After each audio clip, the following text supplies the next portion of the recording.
चलिए, बिहार स्पेशल के MCQ classes में आपका स्वागत है। पहला क्वेश्चन देखते हैं हम लोग आज का क्या है। जो आपकी स्क्रीन पर पहला क्वेश्चन है, क्या कहता है, which region is known as Brahmavarta. Brahmavarta किस क्षेत्र को कहा जाता है? ऑप्शन देखिए, गंगा यमुना दोआब, हरियाणा पंजाब, बिहार बंगाल और हिमालय विंध्य। ये सारे आपके ऑप्शन हैं और आपको बताना है कि ब्रह्मवर्त किस रीजन को कहा जाता है। जो इसका सही विकल्प हो जाएगा वो हो जाएगा हरियाणा पंजाब रीजन को। ऑप्शन बी आपका करेक्ट आंसर हो जाएगा। ब्रह्मवर्त जो है हरियाणा और पंजाब रीजन को कहा जाता है। ठीक है, चलिए अगला क्वेश्चन पे हम लोग चलते हैं। Option B Haryana and Punjab. Which region is known as Brahmarshi देश। आपको ये बताना है कि ब्रह्म ऋषि देश किस क्षेत्र को कहा जाता है ना। तो ऑप्शन देखिए, हरियाणा पंजाब, बिहार बंगाल, गंगा यमुना दोआब, हिमालय विंध्य। तो आपको बताना है ब्रह्म ऋषि देश जो है ब्रह्म ऋषि देश किसे कहा जाता है, ये आपको बताना है। ठीक है, जो इसका सही उत्तर है वो गंगा यमुना दोआब रीजन को कहा जाता है। ऑप्शन सी करेक्ट आंसर हो जाएगा। देखिए, गंगा यमुना दोआब इसको कहा जाता है। ठीक है, चलिए अगला क्वेश्चन पे हम लोग देखते हैं क्या है। Which region is known as Madhya Desh. आपको बताना है मध्य देश किस क्षेत्र को कहा जाता है। बिहार बंगाल को कहा जाता है, या फिर हिमालय विंध्य को कहा जाता है, या हरियाणा पंजाब को कहा जाता है, गंगा यमुना दोआब को कहा जाता है। तो मध्य देश किसे कहा जाता है ये आपको बताना है। हिमालय एंड विंध्य को इसको कहा जाता है, हिमालय और विंध्य को कहा जाता है। तो ऑप्शन बी इसका करेक्ट आंसर हो जाएगा। तो ये ध्यान में रखना है कि किस रीजन को किस नाम से बताया जाता था एंशिएंट टाइम में, ये आपको बताना होता है। और क्वेश्चंस आने की संभावना किसी भी एग्जाम में इसकी काफी ज्यादा है। चलिए अगले क्वेश्चन पे हम लोग चलते हैं। अगला क्वेश्चन क्या है, which region is known as Aryavarta. आपको बताना है कि आर्यावर्त किस क्षेत्र को कहा जाता है। ठीक है, आर्यावर्त जो है किस क्षेत्र को कहा जाता है। हरियाणा पंजाब, हिमालय विंध्य, गंगा यमुना दोआब, बिहार बंगाल। जो इसका सही विकल्प हो जाएगा वो हो जाएगा बिहार बंगाल को ये आर्यावर्त कहा जाता है। चलिए ऑप्शन डी करेक्ट आंसर।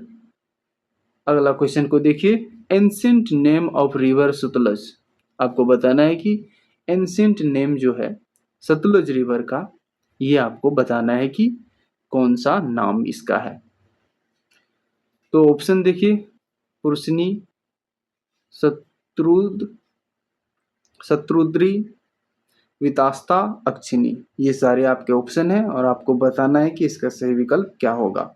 जो सतलुज रिवर है इसका जो जो एंशिएंट नेम है, ये सही विकल्प आपको चुन करके बताना है। और इसका जो सही विकल्प है वो हो जाएगा ऑप्शन बी शत्रु।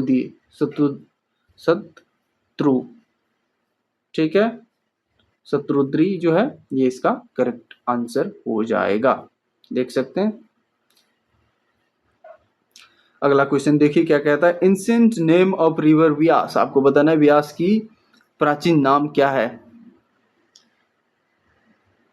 जल्दी जल्दी से हम लोग क्वेश्चन देखते हैं, क्योंकि जो रेन शुरू हो गया है तो बैकग्राउंड नॉइजेज में जो है रेन की जो पानी की जो बूंदे हैं वो उसकी आवाज आ सकती है, इसलिए मैं चाह रहा हूँ कि जल्दी जल्दी ये सेशन खत्म हो। Ancient name of the river, आपको बताना है ancient name of the river Vyas का क्या एंशिएंट नेम था। जो इसका करेक्ट नेम होगा वो विपाशा होगा।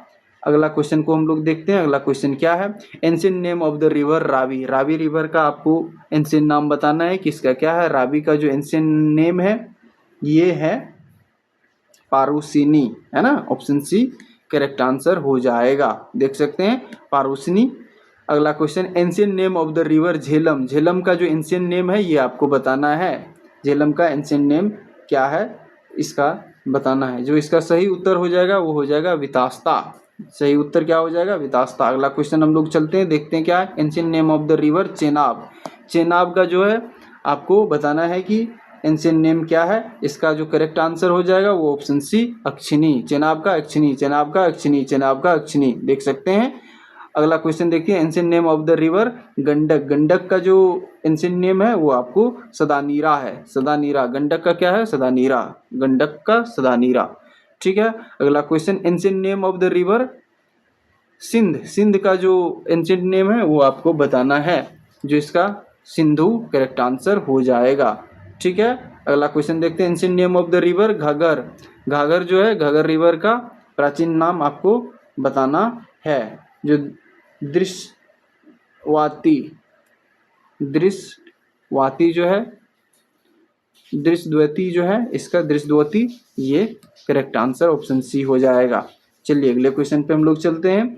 इनमें से हम लोग देखेंगे कि कौन सा चीजों को, जो कौन सा सेंटेंस है जो काफी फेमस है और काफी एग्जामिनेशन में पूछा गया है, तो ये आपको बताना है कि कहाँ से लिया गया। Which Veda is Gayatri mantra taken from. आपको बताना है कि गायत्री मंत्र को कहाँ से लिया गया है। जैसे कि आपको पता है ये ऋग्वेद से लिया गया है। गायत्री मंत्र को ऋग्वेद से ओम भूर्भुवः स्वः। ठीक है, ऋग्वेद ऑप्शन डी। ठीक है। अगला क्वेश्चन देखते हैं, सत्यमेव जयते, ये इसे कहाँ से लिया गया है? मुंडकोपनिषद से, महा उपनिषद से, तैत्तिरीय उपनिषद से और बृहदारण्यक उपनिषद से। जो इसका सही उत्तर हो जाएगा वो क्या हो जाएगा? मुंडकोपनिषद इसका करेक्ट आंसर हो जाएगा ए। चलिए नेक्स्ट क्वेश्चन देखते हैं। ये वसुधैव कुटुंबकम कहाँ से लिया गया है? तैत्तिरीय उपनिषद, मुंडकोपनिषद, बृहदारण्यक उपनिषद। बृहदारण्यक उपनिषद जो है कहाँ से लिया गया है? ये सारे आपके ऑप्शन है। जो इसका सही विकल्प हो जाएगा वो हो जाएगा वसुधैव कुटुंबकम महा उपनिषद से लिया गया है। ठीक है, ऑप्शन सी जो है करेक्ट आंसर। ठीक है। अतिथि देवो भव, देखिए अतिथि देवो भव और मातृ देवो भव, ये दो चीज जो है ये एक ही चीज, एक ही उपनिषद से लिया गया है और उसका नाम है तैत्तिरीय उपनिषद। ठीक है, तैत्तिरीय उपनिषद से लिया गया है। चलिए मातृ देवो भव, जैसे कि मैंने पिछले स्लाइड में डिस्कशन किया, ये लिया गया है तैत्तिरीय उपनिषद से। ऑप्शन डी करेक्ट आंसर हो जाएगा। चलिए नेक्स्ट क्वेश्चन, सर्वे संतु सुखी न, यह कहाँ से लिया गया है? आपको बताना है कि बृहदारण्यक उपनिषद जो है बृहदारण्य उपनिषद से ये लिया गया है। तो ऑप्शन ए करेक्ट आंसर, सर्वे संतु सुखी न, देख सकते हैं बृहदारण्य उपनिषद से लिया गया है। तमसो मा ज्योतिर्गमय, ये भी वहीं से लिया गया है, बृहदारण्य उपनिषद से। ठीक है, ऑप्शन सी करेक्ट आंसर हो जाएगा। तो इसके साथ ये सेशन कंप्लीट होता है। मैंने जल्दी जल्दी इसे कंप्लीट कर दिया क्योंकि बारिश हो रही है और मैं समझ सकता हूँ कि इसमें जो बैकग्राउंड नॉइजेज है वो रिकॉर्ड होती होंगी। Thank you very much for watching video. अगर आप इस तरह की वीडियो को पसंद करते हैं, लाइक करते हैं, तो चैनल को सब्सक्राइब करना ना भूलें। और रिवीजन के लिए मैं इसको बेहतरीन बनाने का हमेशा आप लोगों के लिए कोशिश करूँगा। Thank you very much.